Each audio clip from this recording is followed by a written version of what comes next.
overwhelming message that kept going through my mind was that change is coming for Tibet. It is absolutely certain.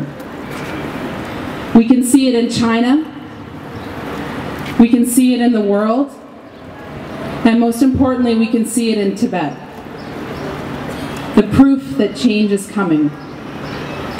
Right now in Beijing, the Chinese leadership is meeting.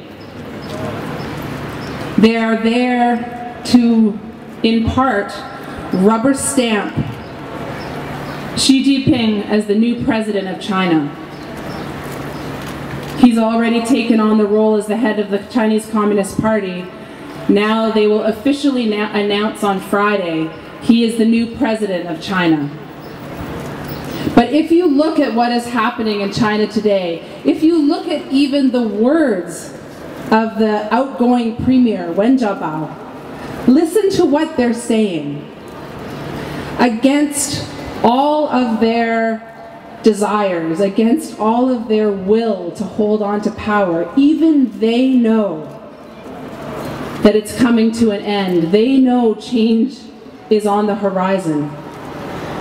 The economic growth in China is spectacular. We all know that. We have to hear it every bloody day. On the radio, on the television, on the covers of the news magazines, on the covers of the newspapers. But now what we're hearing more and more, and I know you have heard it too, we hear about the corruption, we hear about the social unrest, the environmental destruction, the forces in China that are getting too strong for even the Chinese Communist Party to control.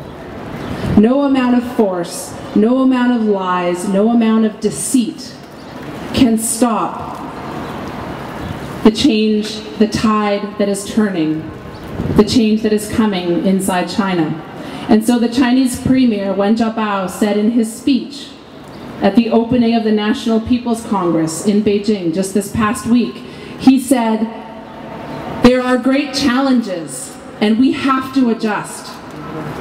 He said, the economic growth has had a major social and political cost and we have to change things. Otherwise we are finished. He knows, he can see. The Chinese leadership can see what's on the horizon. Even the way that they deal with Tibet right now. After all of these decades, they have used everything to try to break the Tibetan spirit. They have tried to destroy our culture. They have tried to smash our monasteries. They have tried to imprison into the darkest corners every one of our people in such a way that we will just give up, that we will roll over, that we will die. But instead, what do we see today inside Tibet? We see Tibetans rising up.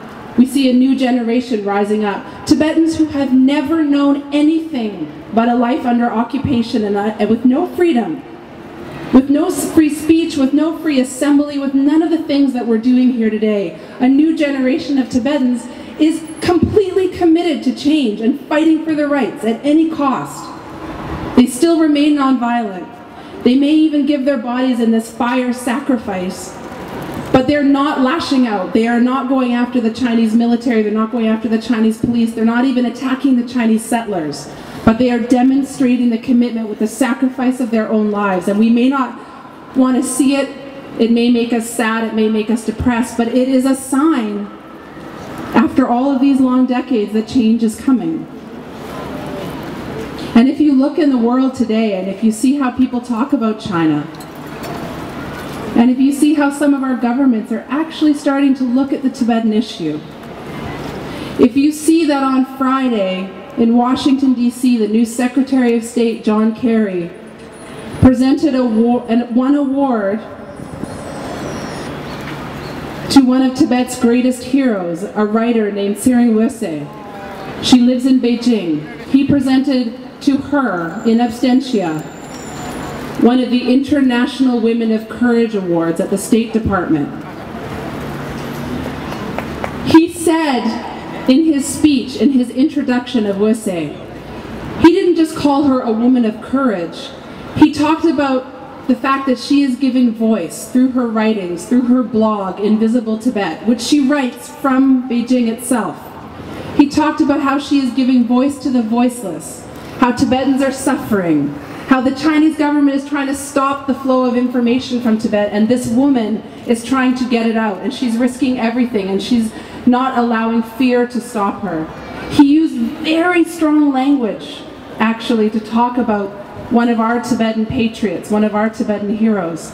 This is not a coincidence. The Secretary of State, those speeches are very well prepared.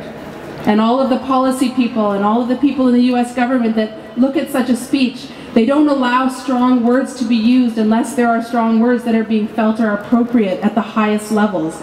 This is where we are. I'm not trying to say that we're on the edge of some kind of global uprising to support some, massive change and push into Tibet. But these are the signs that change is coming. That even the international position on Tibet as a part of China can change. And this is where I'll finish here. What it all comes down to is us. What it all comes down to is Tibetans inside Tibet. That we never give up, that we never stop fighting, that a new generation continues to move into the streets, that as our elders pass away, the little ones take up the cause and take up the flag, and that we never, ever give up until we see the day when there is freedom in Tibet, whether that takes 1 year, 5 years, 20 years, 50 years. Change is coming, and we will never stop fighting. That is what this day is about.